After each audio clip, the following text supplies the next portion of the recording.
So welcome back to my channel and continuing my hunt through the castles from this book, Castles of the Marches.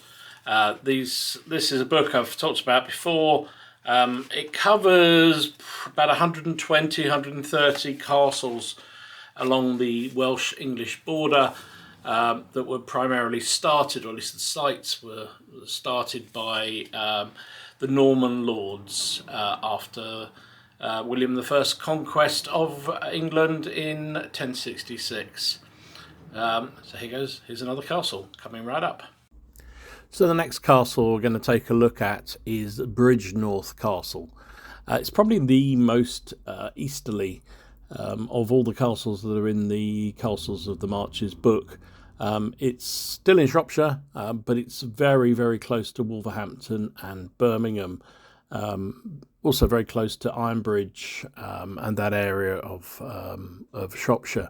There's not much left of it, is the simple answer. It was pretty much destroyed during the English Civil War.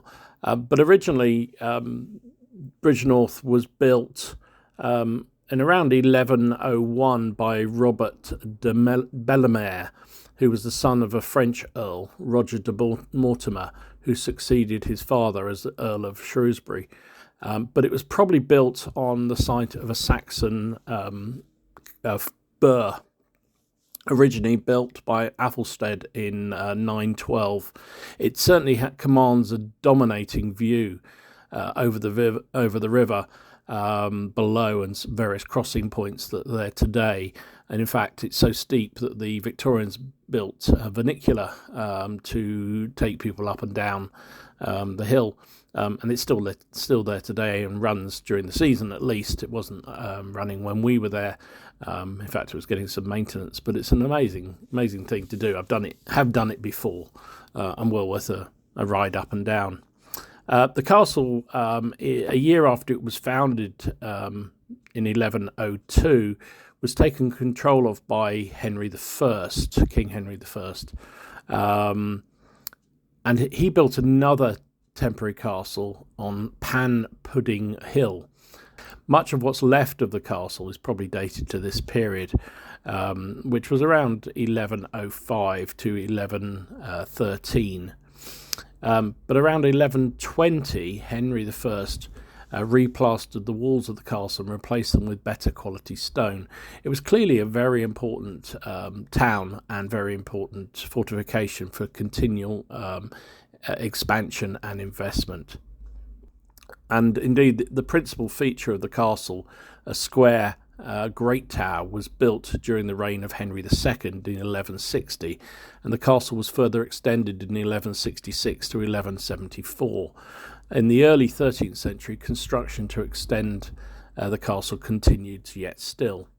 A turret or a mural tower present in 1160 was extended in 1226, and the barbican with a drawbridge was built in 1212 and was first mentioned in 1221. In 1242, the Outer Bailey, which hasn't survived, was legally made part of the town, and in 1261 the Sheriff of Bridgnorth was ordered to roof and repair the houses within the bailey of the castle. However, by 1267 the castle had begun to lose significance and was in disrepair by 1281.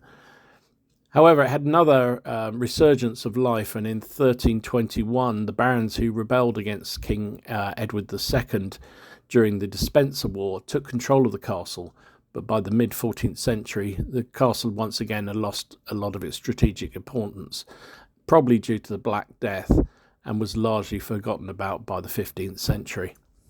It was noted as being in disrepair during the start of Henry VIII's reign, and was partially repaired around 1530.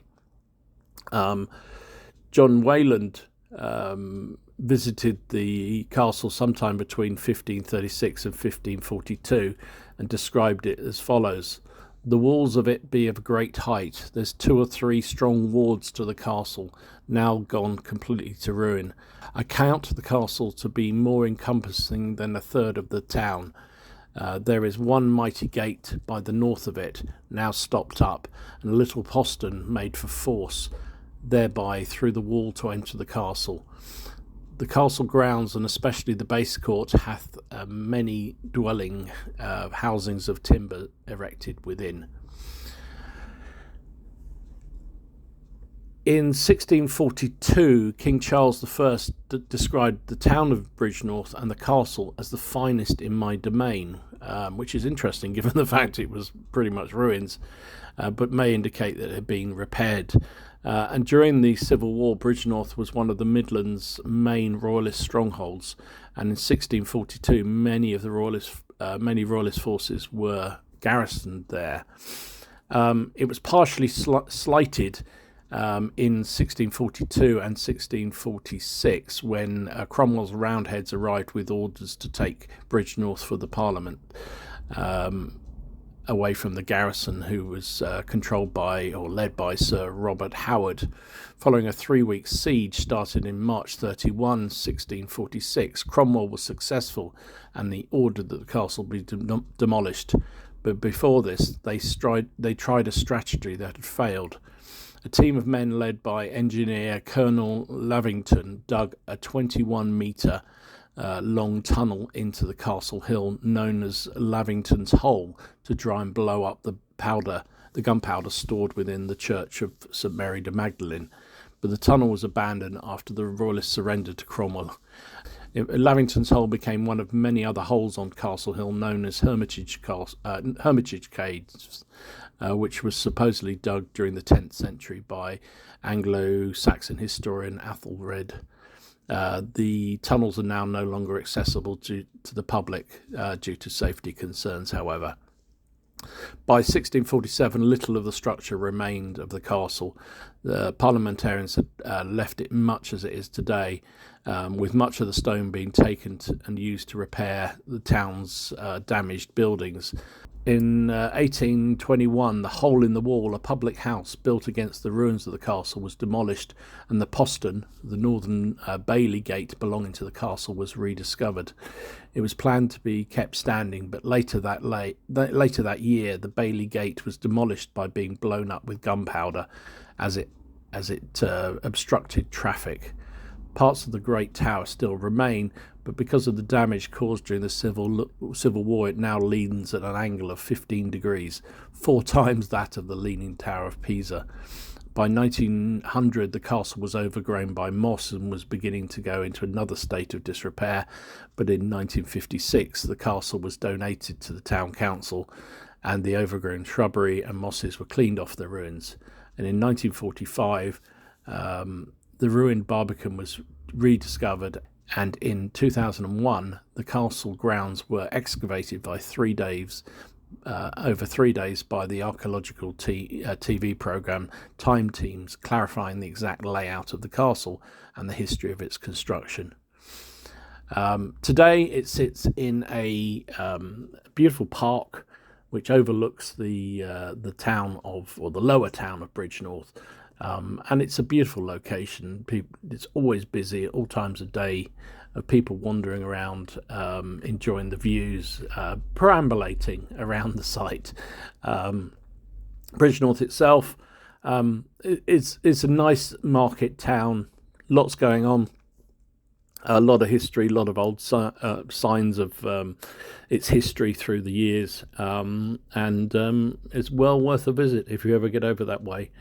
Castle's not much there, but the town is quite nice.